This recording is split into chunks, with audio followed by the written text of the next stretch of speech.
નમસ્તે વિદ્યાર્થી મિત્રો. બાલાજી ઓનલાઈન એજ્યુકેશનના ઘણા સમય પછી આપણે વિડીયો લઈને આવીએ છીએ. થોડા વ્યસ્ત હોવાના કારણે વિડીયો આવી શકતા નહોતા. હાલમાં જ એક ગેજેટ બહાર પડેલું છે ગુજરાત ગવર્મેન્ટ દ્વારા,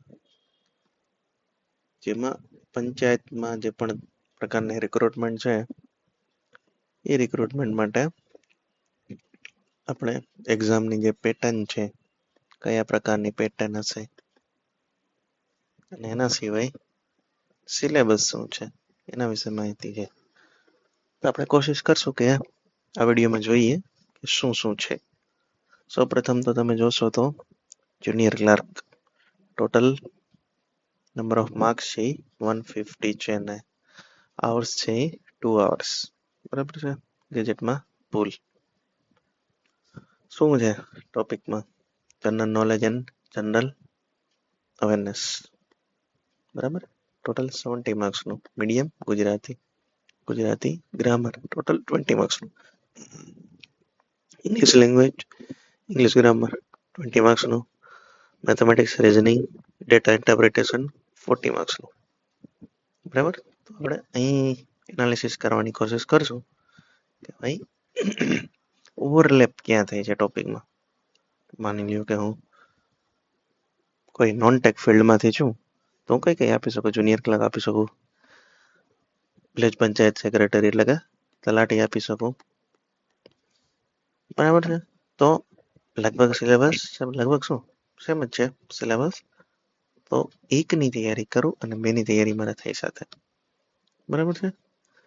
એના સિવાય આપણે નેક્સ્ટ છે સારી એવી પોસ્ટ છે ગ્રામ સેવકની. બરાબર છે. ટેકનિકલ પોસ્ટ છે, બધા એપ્લાય નથી કરી શકતા. તેમાં પણ 3 આવર્સ છે. બરાબર છે. એક વસ્તુ એ વધી જાય છે કે એનું જે નોલેજના જે પણ છે ટેકનિકલ નોલેજની ક્વોલિફિકેશનની જરૂર છે એના 100 માર્ક્સ વધી જાય છે. બરાબર છે. અને બાકી અહીંથી 35 માર્ક્સ ઘટી જાય છે. બરાબર. અને મેથ્સ અને રીઝનિંગમાંથી પણ 15 માર્ક્સ વધી જાય છે. તો આ પ્રમાણેની છે. નેક્સ્ટ છે ફિમેલ હેલ્થ વર્કર્સ. બરાબર છે.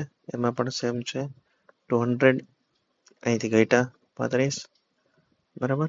20, 25, 100. ટોટલ નંબર ઓફ આવર્સ છે 30 આવર્સ છે. નેક્સ્ટ આપણે એ જોશું મલ્ટીપર્પઝ હેલ્થ વર્કર્સ. બરાબર. એમાં પણ સેમ છે 200 hours. Sorry 200 marks, 3 hours. GS નું તમારો જો પર્સન જોવો તો 100 માર્ક્સનું રહે. બરાબર છે. અહીંથી એટલું ટોટલ 100 માર્ક્સ. 100 માર્ક્સ છે તમારી રીતે ટેકનિકલ નોલેજ ના રહે. બરાબર. નેક્સ્ટ છે લાઈવ સ્ટોક ઇન્સ્પેક્ટર. તેમાં પણ એ જ રીતના છે. બરાબર. તો જોતા એવું લાગે છે ટ્રેસરની પણ એક આવેલી છે જોબ 200 માર્ક્સની, અને એક વર્ક આસિસ્ટન્ટ આવેલી છે.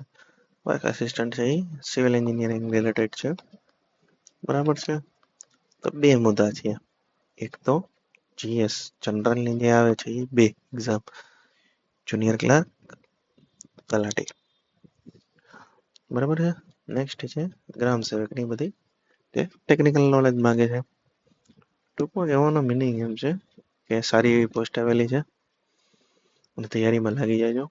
જીએસ નું પોર્શનની વાત કરીએ આપણે તો 70 માર્ક્સનું છે. 70 માર્ક્સ રોકડા. બરાબર છે.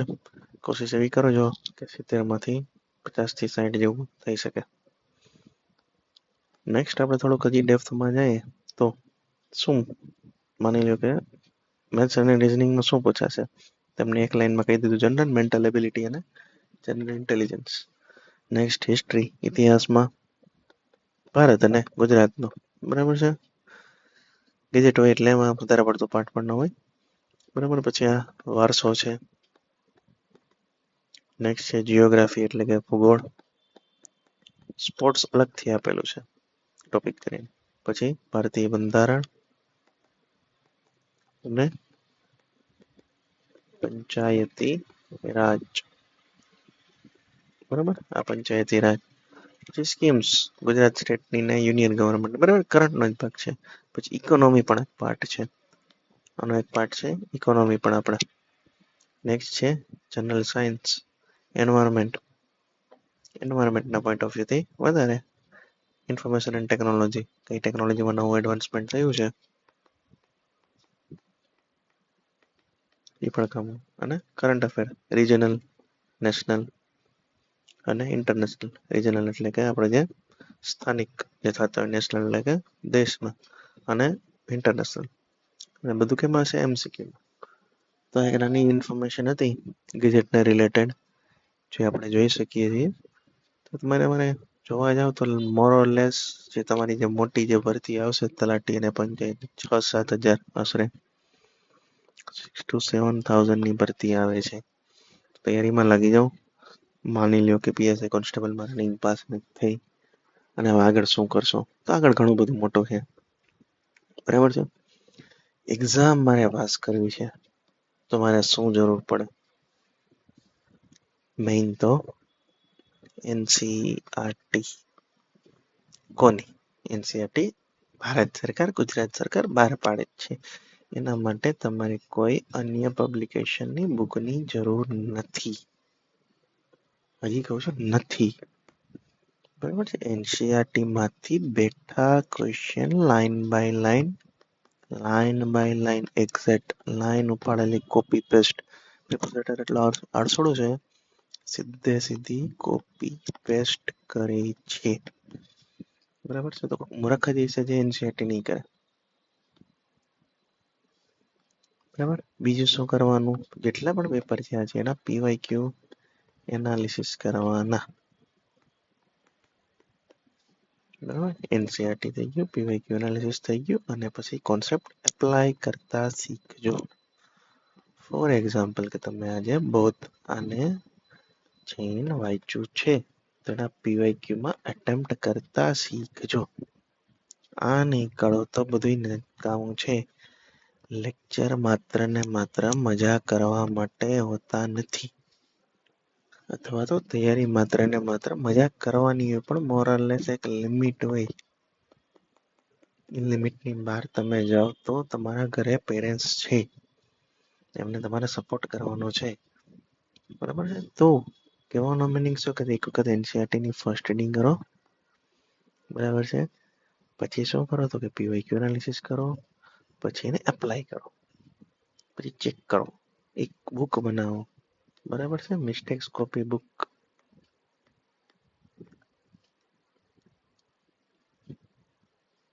શું કરશો? Mistakes copy book. તમારી જે ભૂલ પડી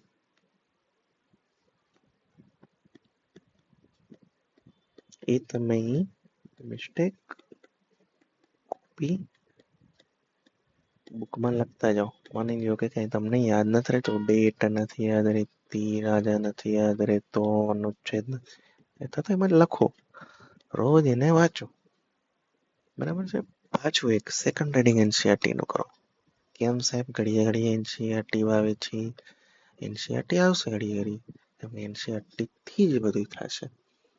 કોઈ બીજો માઇકાલાલ નથી કે જે એમ કે મારામાંથી આ પોર્શન કરી, કેમ કે એને પણ NCERT માંથી જ ઉપાડેલું હોય છે,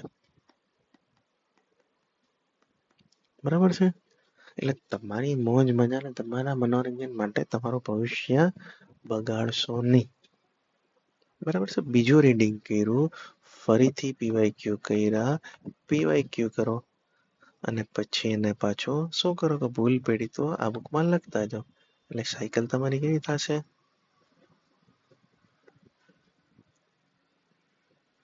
સાયકલ કંઈક તમારી આ રીતે થશે. શું થશે? સૌ પ્રથમ NCERT, બીજું પણ કેવી NCERT કેના બેઝ ઉપર? સિલેબસ ઉપર. સિલેબસ પણ તમારે ટિપ્સ બાય હાર્ટ હોવો જોઈએ. સિલેબસ કર્યો, NCERT કર્યો, પછી PYQ પછી પાછું શું કરશો? મિસ્ટેક કોપી બુક, બરાબર છે. આ એક સાયકલ પૂરી થઈ. ફરીથી સિલેબસ સ્કીપ કરતા NCERT માં જાઓ. ફર્સ્ટ રીડિંગ, સેકન્ડ રીડિંગ, જેટલી પણ થાય એટલી, જેટલા પણ PYQ એનાલિસિસ થાય એટલા, જે પણ પેપરના એનાલિસિસ થાય એટલા જોવો, ચેક કરો, અને એમાંથી શું તમે PYQ માંથી જોશો? ખાલી આન્સર સોલ્વ નહીં કરવાનું, એના MCQ પણ એટલે કે એના MCQ ના ઓપ્શન્સ પણ જોવાના. બરાબર છે. ઇન ડેપ્થ એનાલિસિસ કરવું પડે તો ભેગું થાય. ખાઈ નથી લેવું આ બધું. એમને એમ ઓલ ઓવર ગુજરાતમાં રેન્ક ના આવે ટ્રિપલ ફિગરમાં કે ડબલ ફિગરમાં. અને જે તમને ભણાવો છે કે તમે જ્યાંથી ભણો છો એ લોકોને પૂછજો કે ભાઈ તું પાસ થયો, તે છેલ્લે કઈ એક્ઝામ પાસ કરી, અથવા એમ પૂછો કે ભાઈ તું કઈ એક્ઝામમાં છેલ્લે બેઠો હતો. સમજાણું? એટલે સિલેબસ હજી એક વખત રિપીટ કરી દઉં છું, ભલે 3 વખત રિપીટ થાય, બહુ બધી વાર NCERT syllabus, NCERT, PYQ, mistakes copy group, book,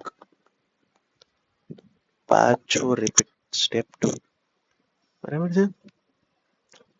જેટલા પીવાયક્યુ થાય એટલા કરો. અને આમાંથી બીજું શું એક કરશો ફાઇન્ડ, તો કે થીમ્સ ફાઇન્ડ કરશો. થીમ્સ એટલે શું?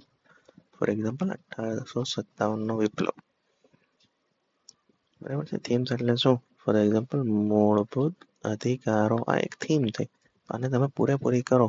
માની લો કે મૂળભૂત અધિકારોમાંથી મને 5 અનુચ્છેદ યાદ રહે, 3 યાદ નથી રહેતા, તો એ ક્યાં લખીશ? મિસ્ટેક્સ કોપી ગ્રુપમાં. આમ કરશો તો આ જ વર્ષમાં એક્ઝામ પાસ થાશો, બાકી નહીં થાવ.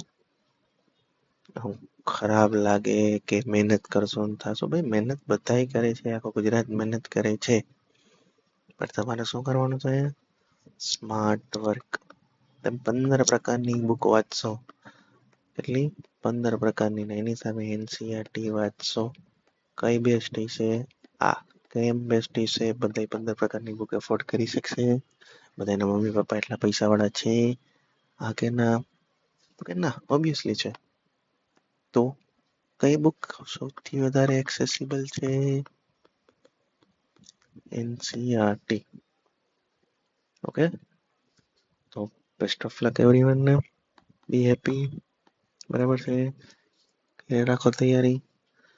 નેક્સ્ટ મળશું પાછા બાલાજી ઓનલાઈન એજ્યુકેશનના નેક્સ્ટ વિડીયોમાં. ત્યાં સુધી thank you very much. God bless you all.